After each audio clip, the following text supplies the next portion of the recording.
Hello everyone, welcome to today's TA session. The topic for today's discussion is wet etching and Miller indices. And more importantly, we will be talking about wet etching of silicon and how the knowledge of Miller indices can help us in creating the desired shapes. So let's get started. So, what do you really mean by etching? Before starting with wet etching, we should first understand what is etching.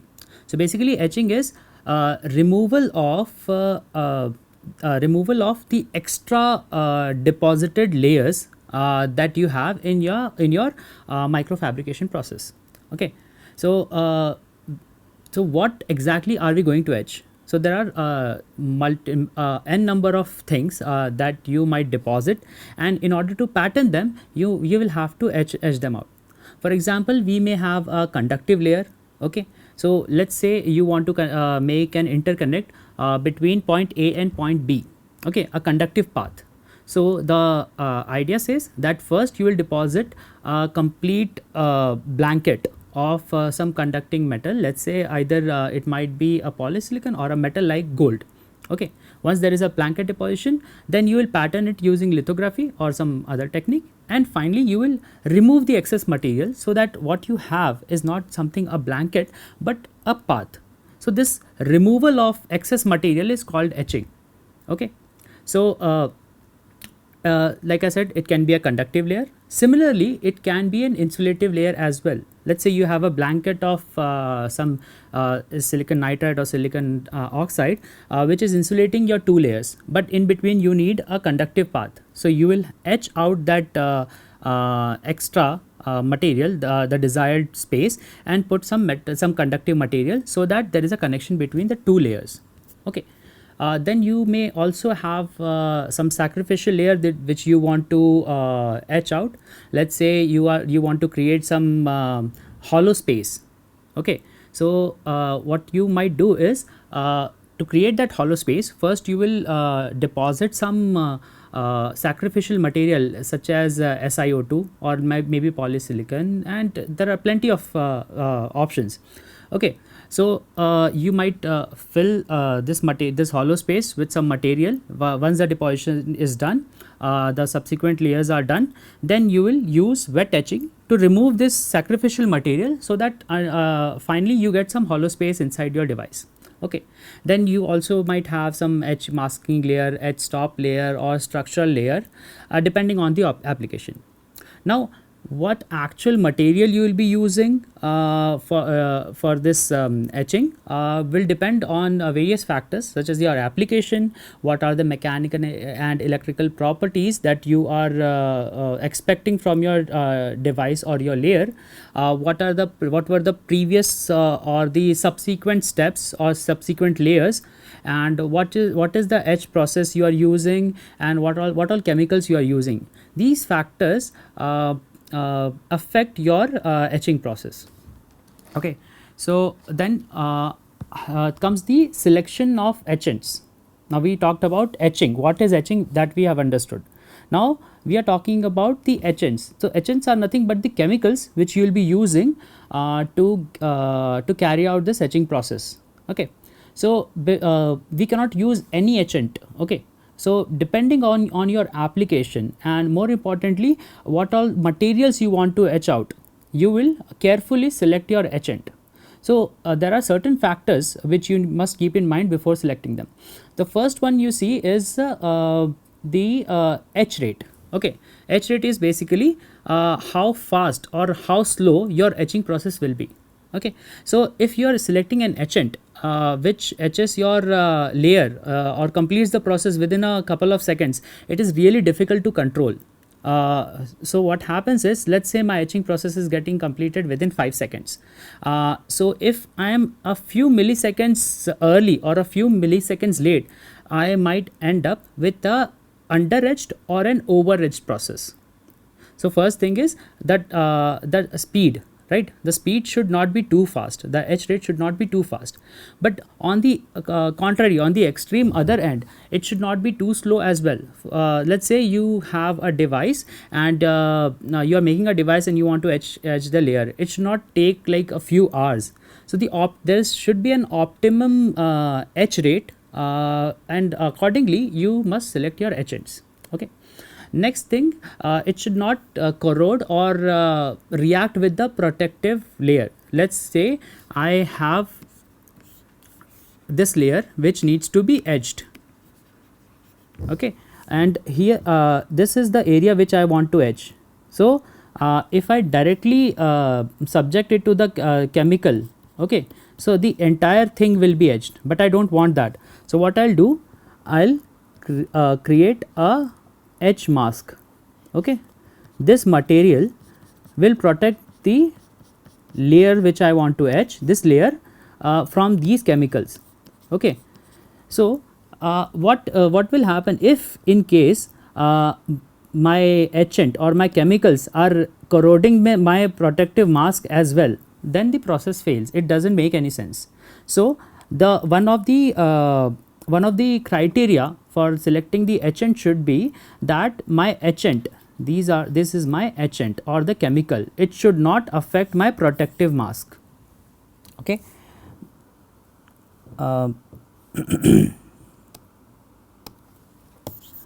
So next thing is, it should not react with the existing layer. Just like I said that it should, my etchant should not react with the protective mask. Similarly, if there is some layer, suppose I want to pattern or etch layer B, and before layer B I had deposited or patterned layer A.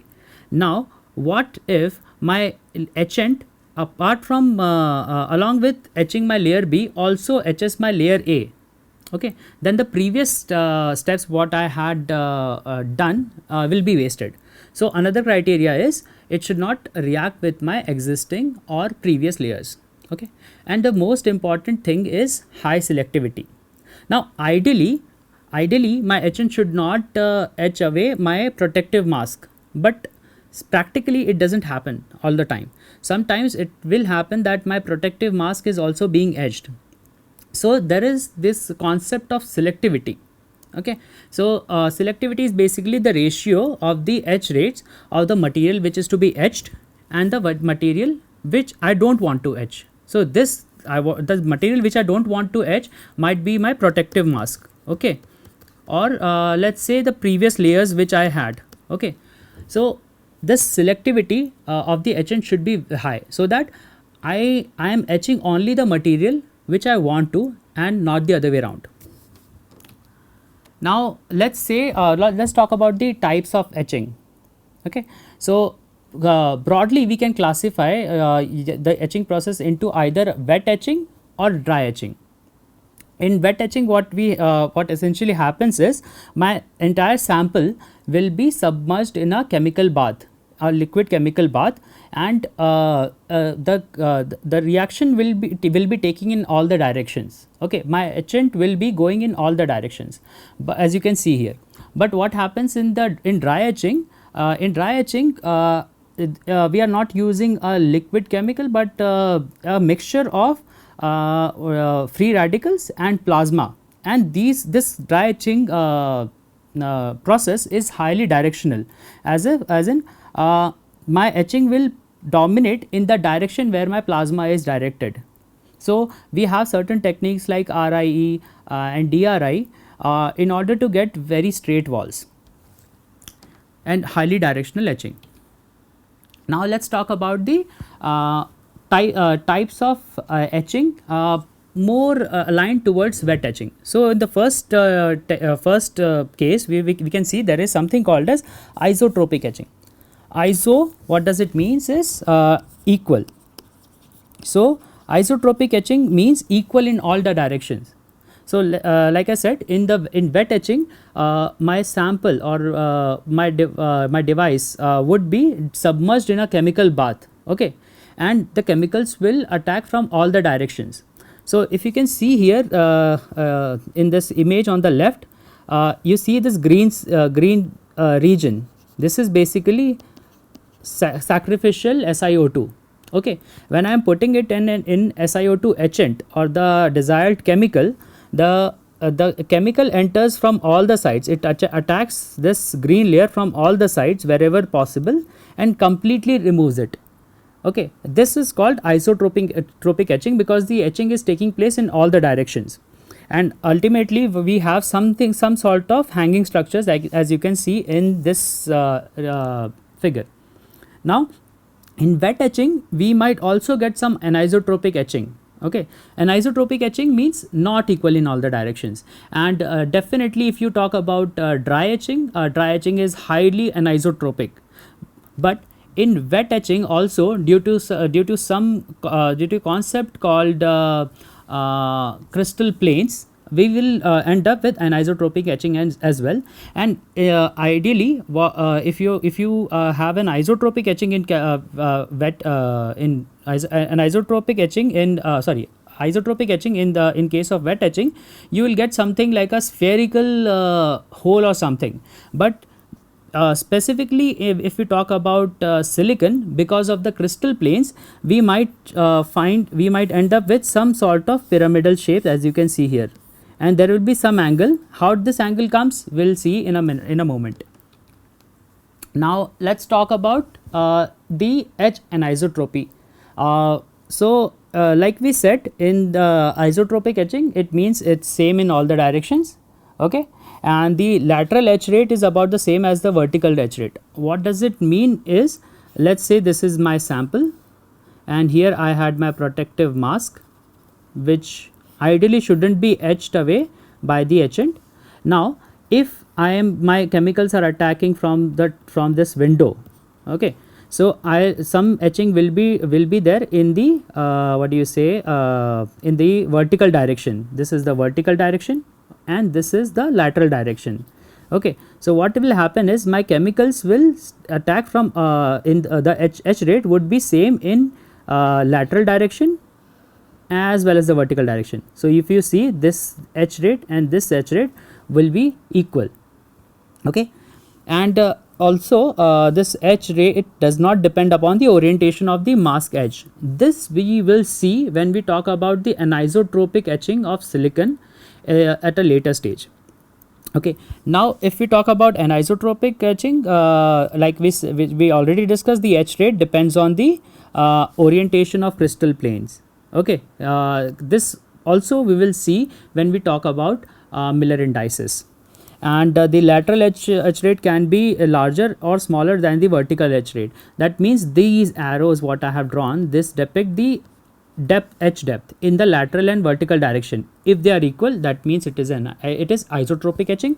If it is not equal, then it means it is anisotropic etching. Okay, now this orientation of mask edge to the crystalline plane, this phenomena, this topic we will discuss in detail, and we will see how we can get a final edge shape which we desire by carefully designing the mask edge with respect to the crystalline plane. Okay, now we can use this concept. It might sound like it is a disadvantage. This anisotropic etching is a disadvantage because it makes things very complicated. But if we carefully use it to our advantage, we can make some very complex shapes. And if we are obviously if we are not careful enough, then we will see something very surprising. Okay. And usually what we do is we use certain standard shapes and recipe, standard shape of the mask and the standard wafer orientations to make some standard shapes. Now when we talk about this anisotropic etching of silicon, so different planes, we'll see which kind of planes we have in silicon, and these different planes have different activation energy for the etching reaction. So when our chemicals or etchants are attacking from all the directions, okay, so depending upon which plane my etchant is facing, there will be a change, there will be different rate of reaction, and this results in anisotropy. Okay, for example, let's say about KOH etching of silicon.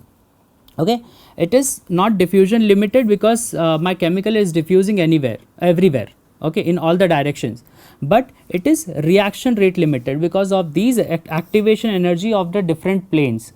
Now typically what we observe in KOH is there is something called as 111 plane, okay, which has a very low etch rate, that practically you can say that my etching is my etching stops at 111 plane. And on the contrary, if we have 100 or 110, the etch rates are quite high. Okay, so that's why we can use this 111 plane family of plane crystallographic planes as etch stop planes for an KOH and isotropic etching of silicon. Now we will also see when we discuss about crystal planes that there are eight 111 planes, okay, and intersection of these planes will produce very complicated shapes, such as we can have V grooves or pyramidal pits or cavities. Now let's talk about the anisotropic etching of silicon, and you will see there are we might when we start with the etching process, if you see from the top, this is the top view. If you see from the top, let's say this white region is the actual silicon, and this yellow this blue region is my etch stop. Okay, this is or let's say it is my protective mask, which will not get etched. Then if you take a cross section, you will see something like I won't have an isotropic spherical shape, but I will have some pyramidal groove kind of thing, and it will be characterized by this 111 plane. Okay, and this is the cross section. Now let's talk about Miller indices. Okay, and it's not a new concept. It was discovered or developed in the year 1839 by William Miller, and that's why we call them as Miller indices. Basically these are integers. Okay, Miller indices are integers which are used to specify the directions of planes and family of planes in a crystal. Miller indices are commonly used only for crystals. So the number of indices that we might see, so it is possible that if you are dealing with 2D crystals, there will be only 2 integers, okay, in the set of Miller indices. But if you are dealing with 3D structures or 3D crystals, there will be 3 indices.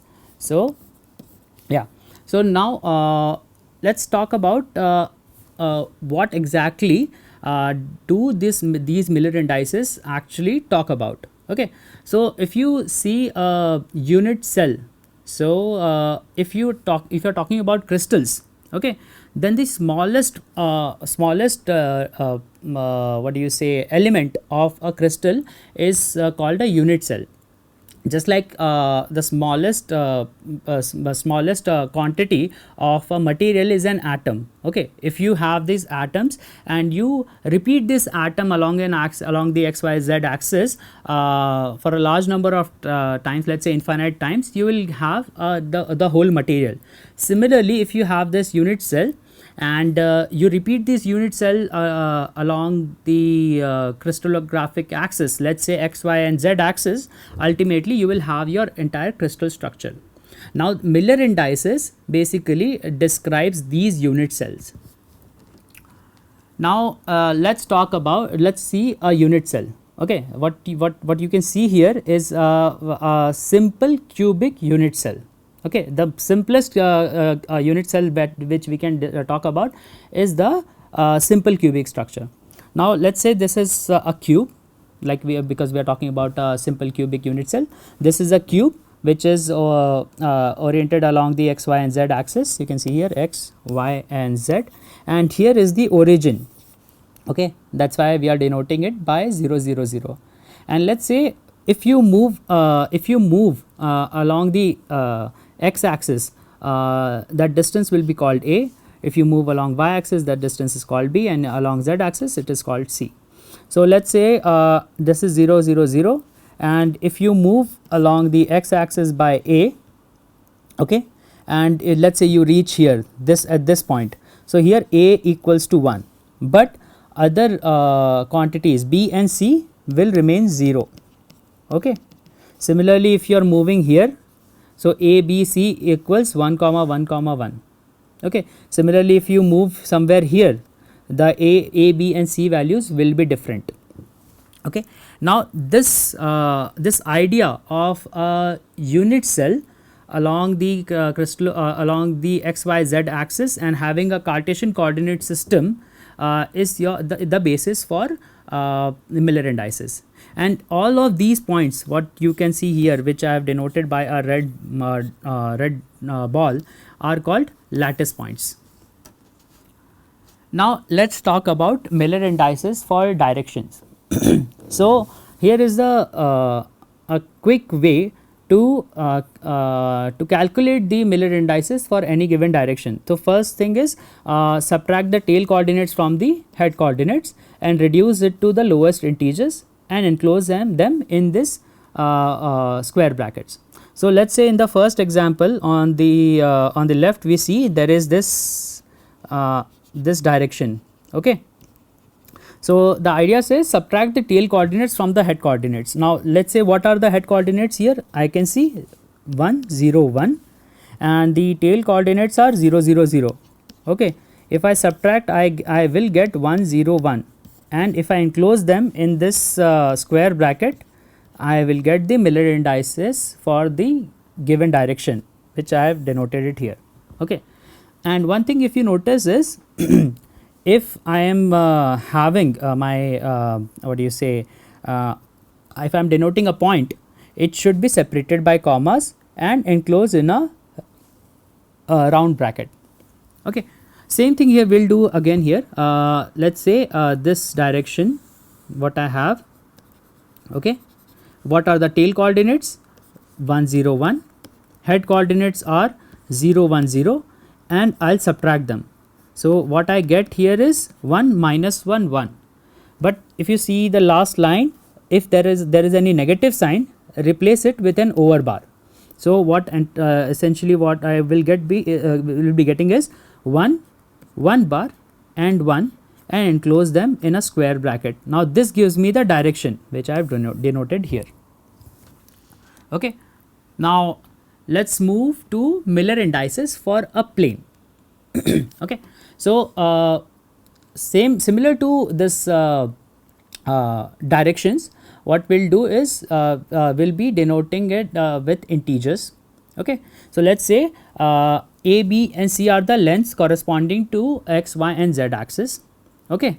And now what we'll do, let's say my plane intersects. Okay, the plane for which I want to calculate the Miller indices, it intersects my x, y and z axis at points at distances a, b and c. Okay. In that case, what I'll once I know the a, b, c, I'll try to find h, k and l. And how will I do that? Is I'll take reciprocals of this a, b and c and get h, k, l. Now it is quite possible that this h, k, l what I am getting are basically what do you say, fractions. So the next step would be to convert these fractions into integers. Okay.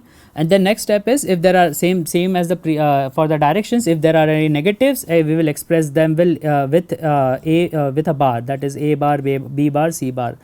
In this case this a, b, c can be anything. Let's say I am talking about h, k, l.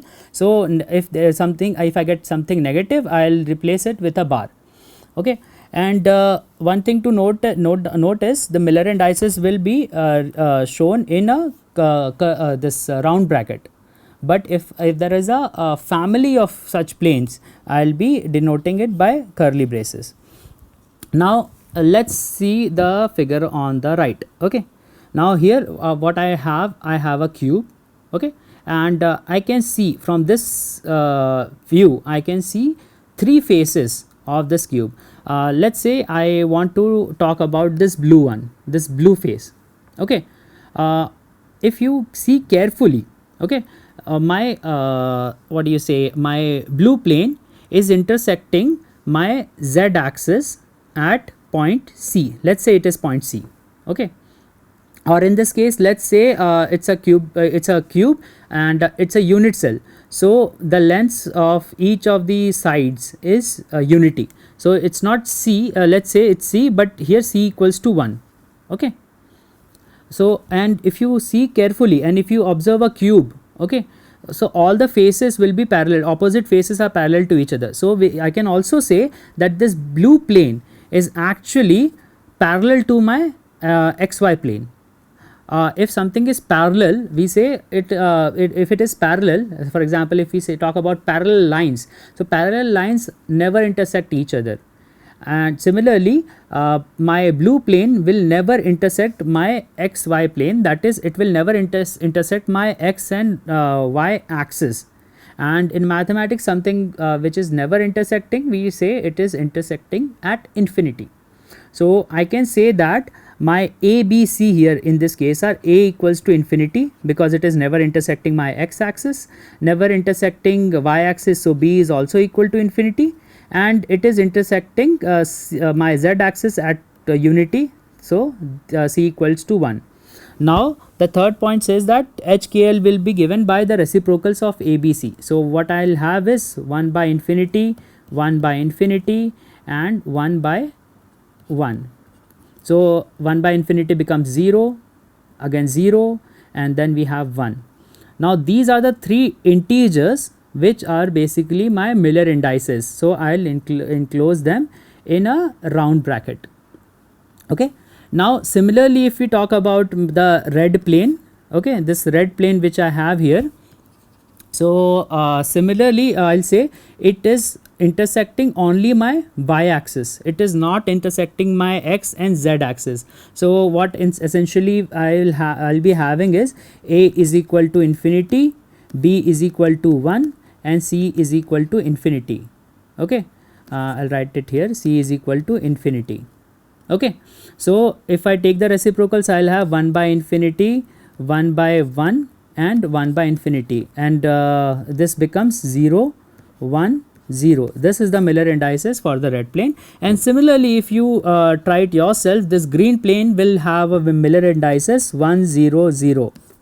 Okay, now one thing common with all these three planes is obviously they are the faces of the cube, and if we observe the Miller indices very carefully, all these three planes have one characteristic, that there is one unity and two zeros.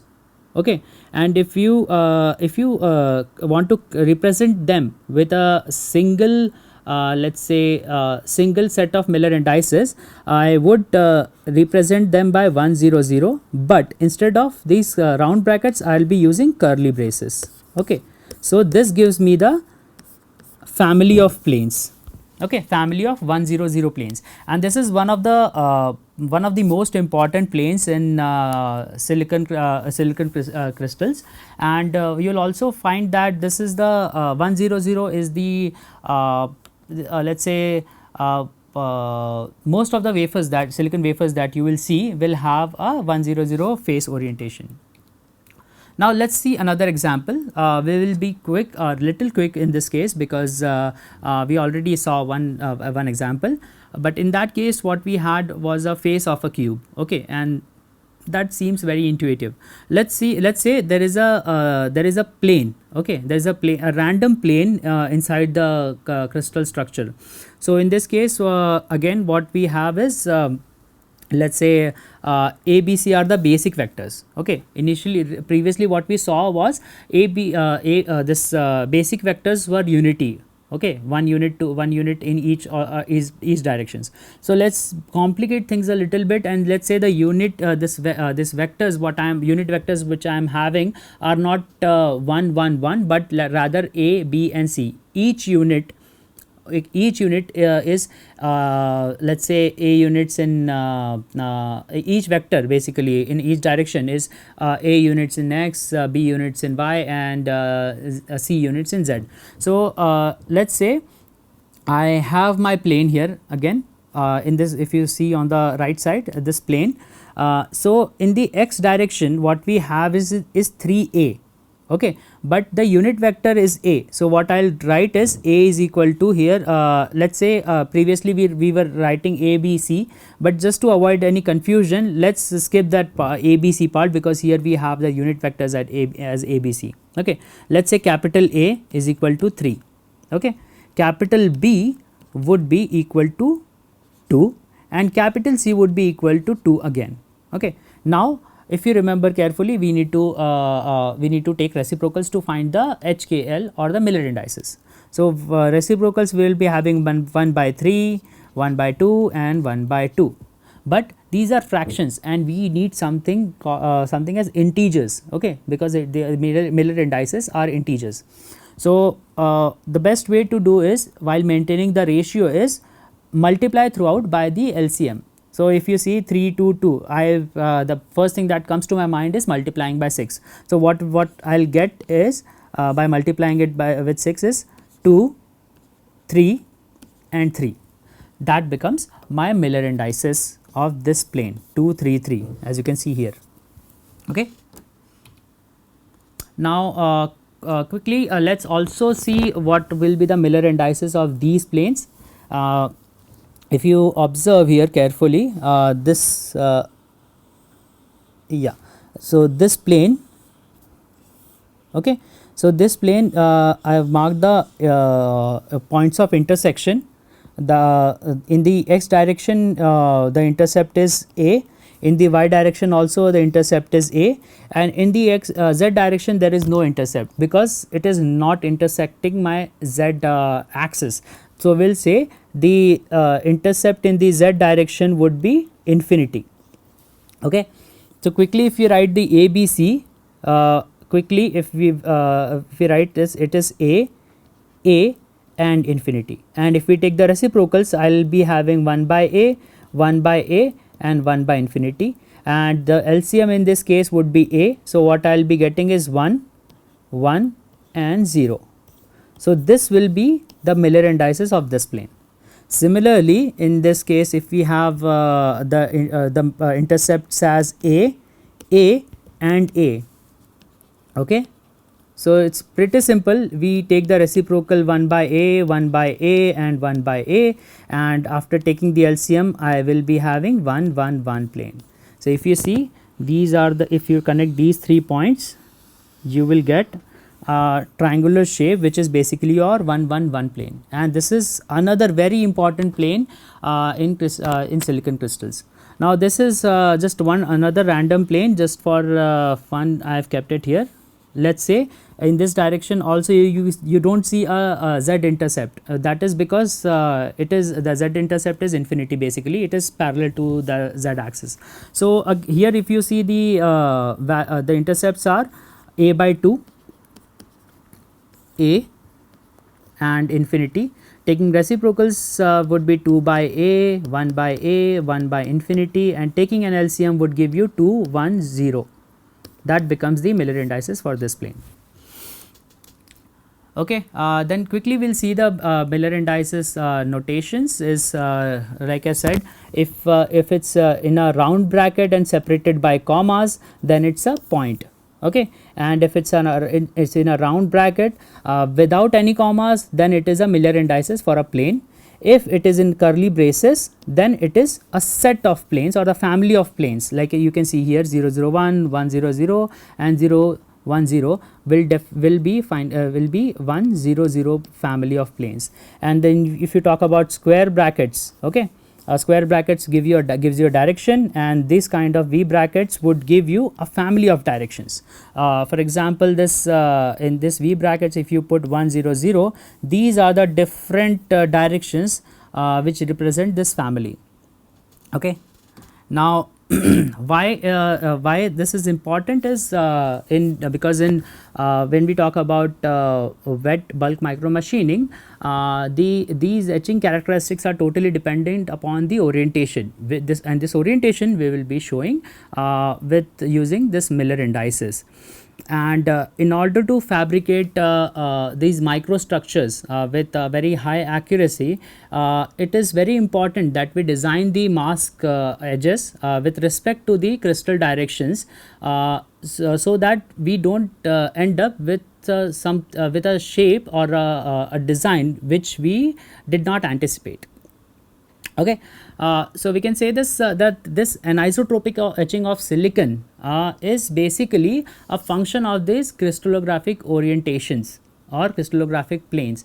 And if we talk about wet etching using KOH, which is the most common one which we use, the etch rate of 100 is very high, followed by 110, and the slowest etch rate we see is in 111 planes. Now we will take a break here, we'll stop, and in the next session we will start talking about this Miller indices. We'll talk about the Miller indices and how we can visualize these Miller indices in a silicon crystal, and also how this wet etching actually works, and how using this idea or knowledge of wet etching and Miller indices we can create complex shapes.